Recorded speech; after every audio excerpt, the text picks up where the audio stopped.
दोस्तों, कैसे हैं आप। स्वागत है आपका आदि सर की क्लास में। आज हम बहुत महत्वपूर्ण संवेदनशील एक ऐसी घटना के बारे में चर्चा कर रहे हैं जो लगातार आजकल सुर्खियों में है। आप देख रहे होंगे कि जो हमारे भारत का नॉर्थ ईस्ट राज्य है मणिपुर, वहाँ लगातार हिंसात्मक घटनाएं हो रही हैं। अब हमें ये जानना है कि आखिरकार वो घटनाएं क्यों हो रही हैं, उनका कारण क्या है। तो थोड़ा सा पहले मणिपुर के बारे में जान लेते हैं। मणिपुर जब हमारा देश आजाद हुआ था, उस समय एक देसी रियासत के रूप में स्थापित था। वह भारत में 1949 में शामिल हुआ था, जबकि 1972 में उसे एक राज्य के रूप में स्थापित किया गया था और अनुच्छेद 371 के पार्ट सी, आर्टिकल 371 के पार्ट सी में उसे विशेष राज्य के रूप में एक विशेष प्रावधान दिया गया था। अब जानने का प्रयास करते हैं कि मणिपुर, जिसके लिए एक अनुच्छेद 371 सी एक विशेष रूप में विशेष प्रावधान देता है, वहां पर घटनाएं क्यों हो रही है। दोस्तों, जो मणिपुर है वहां पर कुछ समय पहले हाई कोर्ट का एक निर्णय आया था। निर्णय ये था कि मणिपुर में एक समुदाय है जिस समुदाय का नाम है मैतेई। मैतेई समुदाय मणिपुर में है, जिसे एसटी शेड्यूल ट्राइब का दर्जा देने का एक निर्णय लिया था, जो अभी मणिपुर हाई कोर्ट का एक निर्णय आया था। अब उसी निर्णय के बाद मणिपुर में हिंसात्मक घटनाएं शुरू हो गई है। आखिर क्यों है दोस्तों। मणिपुर में इस समय कुल 33 जनजाति ऐसे हैं जिनको शेड्यूल ट्राइब का दर्जा दिया गया है। उन 33 जनजातियों में दो समुदाय में वो 33 जनजाति बटे हैं। एक नागा समुदाय है और एक कुकी समुदाय है।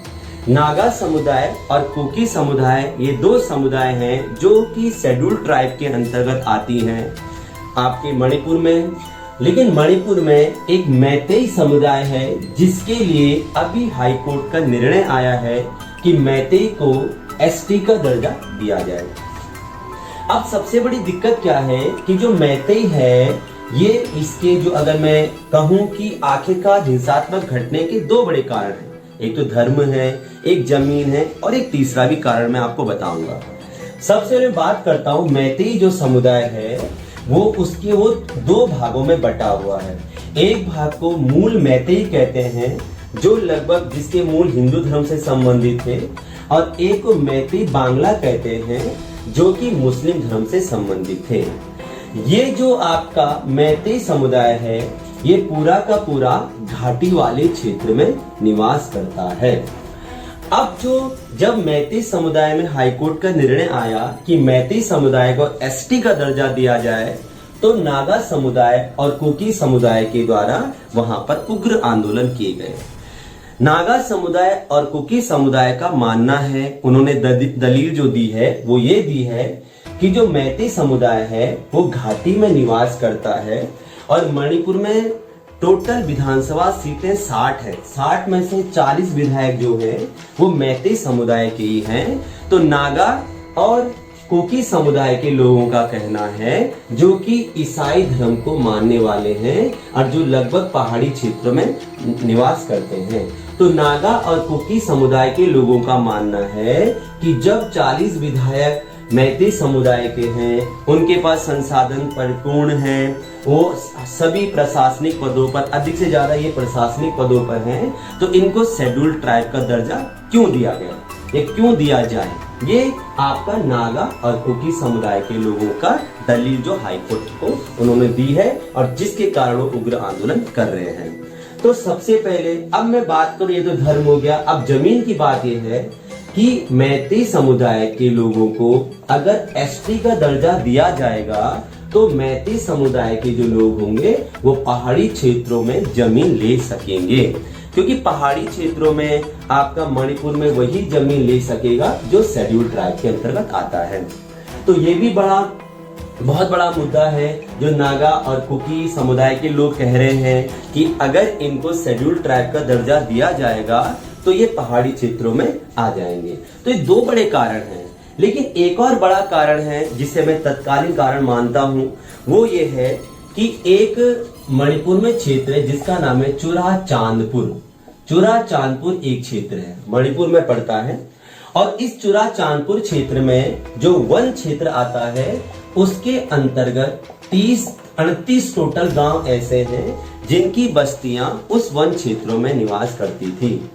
अब अभी हाल ही में मणिपुर सरकार के द्वारा एक निर्णय लिया गया है कि जो ये 38 गांव की बस्तियां चुरा चांदपुर क्षेत्र में रहती है, ये बस्तियां वहां पर वन क्षेत्र में क्या कर रही है, ये पर्यावरण का दोहन कर रही है, अफीम की खेती कर रही है, अनेक अवैध काम कर रही है। इसलिए इन सभी बस्तियों को यहाँ से निष्कासित किया जाए।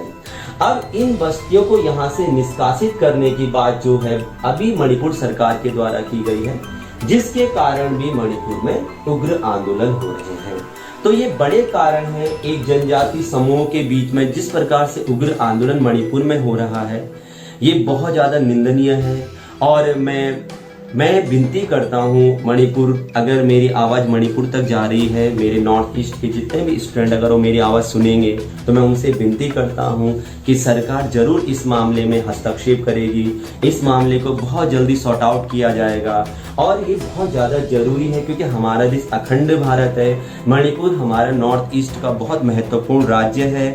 अब मणिपुर में एक सबसे बड़ी समस्या ये भी है कि वो म्यांमार एक देश से आपका लगता है। तो मैतेई समुदाय के लोगों का मानना है कि जैसे मणिपुर म्यांमार से लगता है और म्यांमार से घुसपैठ होता है और घुसपैठ जो है पहाड़ी क्षेत्रों में होता है और घुसपैठी तो वहां पे निवास कर रहे हैं, फिर हमें वहां पर क्यों निवास नहीं करने दिया जा रहा है। इस प्रकार का ये मामला है और मैं उम्मीद करूंगा कि बहुत जल्दी ये मामला सुलझेगा और मुझे उम्मीद है कि आपको भी ये समझ में आया होगा कि आखिरकार यहाँ पे धर्म या इस पे जमीन या यहाँ पे इस प्रकार चुरा चांदपुर का जो मामला है, इस प्रकार ये मणिपुर का बहुत महत्वपूर्ण आपको विशेष बहुत बहुत धन्यवाद। बहुत जल्दी आपसे जुड़ेंगे और ऐसे जुड़े रहें। अगर आपने अभी तक चैनल लाइक नहीं किया है, सब्सक्राइब नहीं किया है तो जल्दी चैनल लाइक और सब्सक्राइब करें। धन्यवाद, बहुत धन्यवाद।